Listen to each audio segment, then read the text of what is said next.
అందరికీ నమస్కారం. నేను మీ బిఎస్పిఎస్ అధ్యక్షుని. ఈ రోజుని ఆంధ్ర రాష్ట్రంలో 10th క్లాసు పరీక్షలు రాసిన ప్రతి విద్యార్థులకి, తల్లిదండ్రులకి, విద్యార్థులకు ఎంతో కష్టపడి రాసిన మీ అందరికీ కూడా నా ప్రత్యేకమైన ధన్యవాదములు. కాబట్టి బాలబాలికలకు ప్రతి ఒక్కరికి చెప్పవలసిన చిన్న విషయం ఉన్నది. ప్రతి ఒక్కరు కూడా రాసిన వారందరూ కూడా పాస్ అవ్వరు. కానీ ప్రతి ఒక్కరూ రాశారంటే మీరు ఎవరు కూడా ఫెయిల్ అవ్వకుండానే ఉంటారు. అందరూ కూడా పాస్ అయ్యే రాస్తారు. కావాలని కొంతమంది మీకు మార్కులు దిద్దేటప్పుడు కానీ, వ్యవహారాలు చేసేటప్పుడు కానీ వీళ్ళు మీ పేరుని కొద్దిగా మళ్ళా సప్లిమెంటరీ కట్టాలి కాబట్టి ఫెయిల్ చేసి గవర్నమెంట్ ఆదాయం గురించి చేసే పనులయ్యి ఇవన్నీ కూడా కుట్ర భాగంగా జరిగే వ్యవహారాలే. కానీ ప్రతి విద్యార్థులు, తల్లిదండ్రులు తెలుసుకోవాలి, ఆత్మహత్యలు చేసుకోవటం, ఏదో సూసైడ్ చేసుకుని అనేక విధాలుగా ఇబ్బందులు పడుతున్నారు. కానీ మీరందరూ కూడా తల్లులు, బాబులు మీరందరూ కూడా చాలా చక్కగా రాశారు. ప్రతి విద్యార్థులు కూడా తెలుసుకోవాల్సిన విషయం ఒకటే, మీరు పాస్ అయ్యారు. ప్రతి ఒక్క విద్యార్థి రాసిన విద్యార్థులందరూ కూడా పాస్ అవుతున్నారు అవ్వారు కాబట్టి.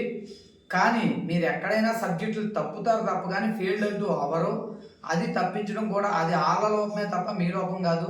అందరినీ పాస్ చేయకూడదు కాబట్టి కొంతమందిని కావాలని ఫెయిల్ చేసే పరిస్థితులు కూడా ఉంటాయి. ఇది గవర్నమెంట్ నా మీద ఎగ్నిస్ట్గా తీసుకున్నా నాకు అనవసరం. మీరు పాస్ అయ్యారు కాబట్టి వీళ్ళ సప్లిమెంటరీ వచ్చే ఫీజులు, రేపు వచ్చే ఫీజుల దగ్గర నుంచి వచ్చే ఇంప్రూవ్మెంట్ అమౌంట్ల గురించి చేసే కారణాలు తప్ప ఇంకోటి ఏమీ కాదని మీరు ధైర్యంగా వెళ్ళి రేపు పొద్దున్న సప్లిమెంటరీ కట్టండి.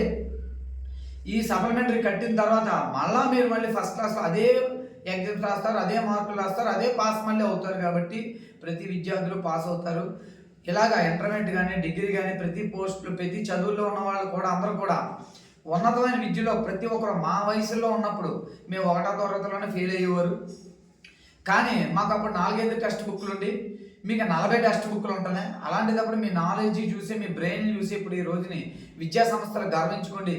ఈ మన బుర్రలను చూసి, ఈ ఎదిగే కుర్రలను చూసి, అదేవిధంగా ఈ చదివిని చూసి ఈ విద్యా సంస్థలు కరప్షన్కి మొదలైనవి. కాబట్టి మీరందరూ పాస్ అయ్యారు. సప్లిమెంటరీ ఇవ్వాలి కాబట్టి కొంతమందిని ఫెయిల్ చేస్తారు. ఇది గవర్నమెంట్ ఆదాయం.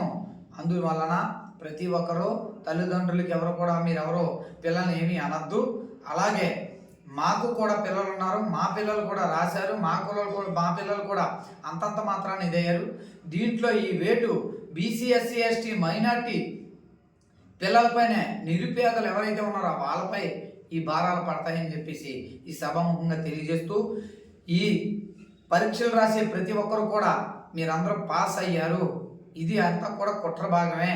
ఎవరో ఆత్మహత్యలు చేసుకోవద్దని ఈ సభాముఖంగా తెలియజేస్తూ విద్యార్థులందరికీ, నేను తల్లిదండ్రులకు కూడా విద్యార్థి తల్లిదండ్రులకి శిరస్సు వంచి నమస్కరిస్తూ సెలవు తీసుకుంటున్నాను. మీ బంగారు.